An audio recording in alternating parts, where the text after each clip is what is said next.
Europe 1 midi, Romain Desarbres. Merci d'être avec nous sur Europe 1 dans Europe 1 midi. Bonjour Cyril Chabagnier. Bonjour. Bonjour, vous êtes le président de la CFTC, du syndicat CFTC. Merci beaucoup d'être avec nous.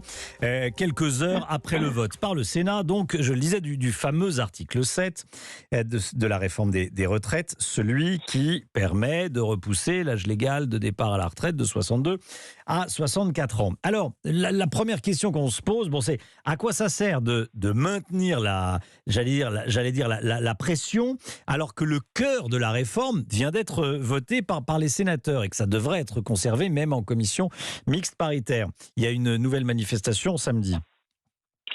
Mais pour plusieurs raisons. D'abord, vous l'avez dit, il y a évidemment ce vote au Sénat qui a eu lieu cette nuit, mais par la suite, il va y avoir la commission mixte paritaire avec 7 sénateurs et 7 députés. Oui. Et le texte, au final, va revenir à l'Assemblée nationale.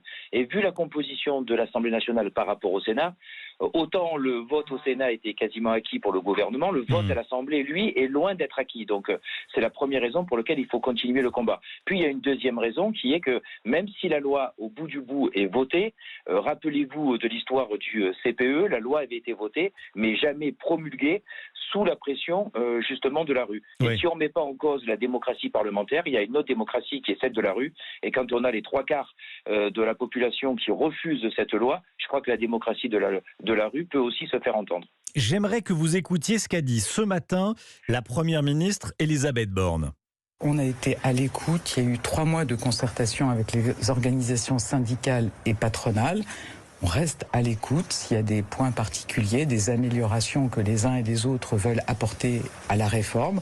Comme on est à l'écoute des groupes parlementaires, cette réforme, elle se construit dans la concertation et ça, c'est mon état d'esprit.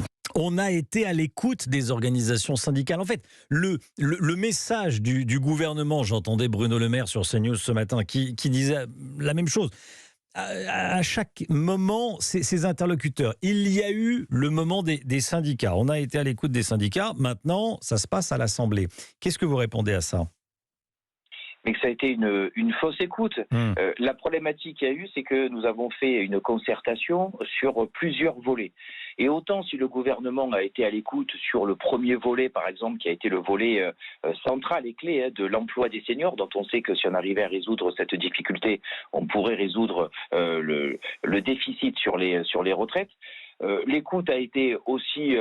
on va dire partielle sur la question de la pénibilité, mais par contre, il n'y a eu aucune écoute et aucune discussion possible sur le cœur du sujet qui a été le financement. Puisque dès la première réunion, la première ministre nous a dit on vous laisse simplement un choix, c'est les 65 ans ou 64 ans avec accélération de la loi Touraine, donc accélération des trimestres de cotisation. Donc là, il n'y a pas eu d'écoute. Donc sur le sujet central de comment on finance le système des retraites, comment on comble le déficit annoncé dans les années futures de 12 ou 13 milliards, sur ça, on n'a pas pu discuter, on n'a pas pu donner nos propositions, enfin en tout cas on les a données, mais elles ont été balayées d'un revers de la main, et ça a été uniquement le report de l'âge légal. Donc ça a été des discussions sur les premiers volets, les choses un petit peu annexes, et sur le cœur de la réforme, il n'y a eu aucune discussion possible. À la CFTC, vous pensez qu'on peut éviter les 64 ans en développant le travail des seniors et donc en augmentant les cotisations ?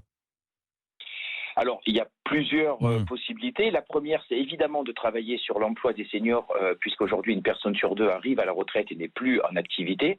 Si simplement 10 à 15% de seniors travaillaient en plus jusqu'à 62 ans, qui est l'âge d'aujourd'hui, c'est 10 milliards qui rentrent dans les caisses. Donc on a quasiment bouché le déficit.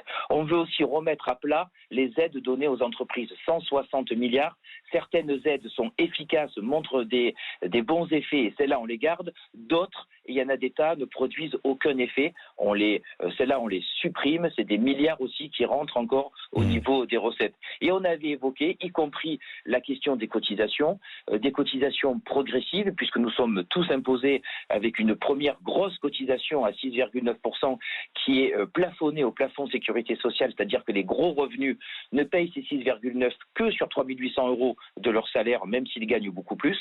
Et on avait évoqué, y compris la possibilité de pouvoir augmenter les cotisations en premier lieu du côté du patronat, puisque cette réforme des retraites demande aucun effort au niveau des entreprises. C'est d'ailleurs pour ça que vous n'entendez pas beaucoup les organisations patronales s'exprimer sur cette réforme des retraites, puisqu'elles sont mises complètement de côté. On ne leur demande aucun effort. Cyril Chabagnier, une dernière petite question, une réaction rapide, s'il vous plaît, de votre part, parce qu'il y a déjà la petite musique avant la publicité. À l'instant, la CGT annonce que le courant est coupé au Stade de France et au chantier du village olympique. Vous savez, ce sont les fameuses coupures ciblées. Un commentaire sur la méthode ? On n'est pas forcément très favorable à la CFTC à des coupures ciblées. On l'avait déjà dit lorsqu'il était évoqué des coupures auprès de députés et auprès de sénateurs.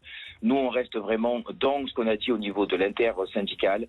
C'est le mouvement de samedi, le mouvement de mercredi, y compris des grèves reconductibles. On laisse certains secteurs qui organisent parfois des blocages le faire. Après, les coupures ciblées, c'est toujours compliqué de faire les bons ciblages. Donc, c'est pas l'action qu'on privilégie à la CFTC. Merci beaucoup Cyril Chabagnier de la CFTC. Merci d'avoir été avec nous dans Europe 1 Midi. Dans un instant, on parle des aides sociales avec le gouvernement qui semble vouloir serrer la vis. À tout de suite.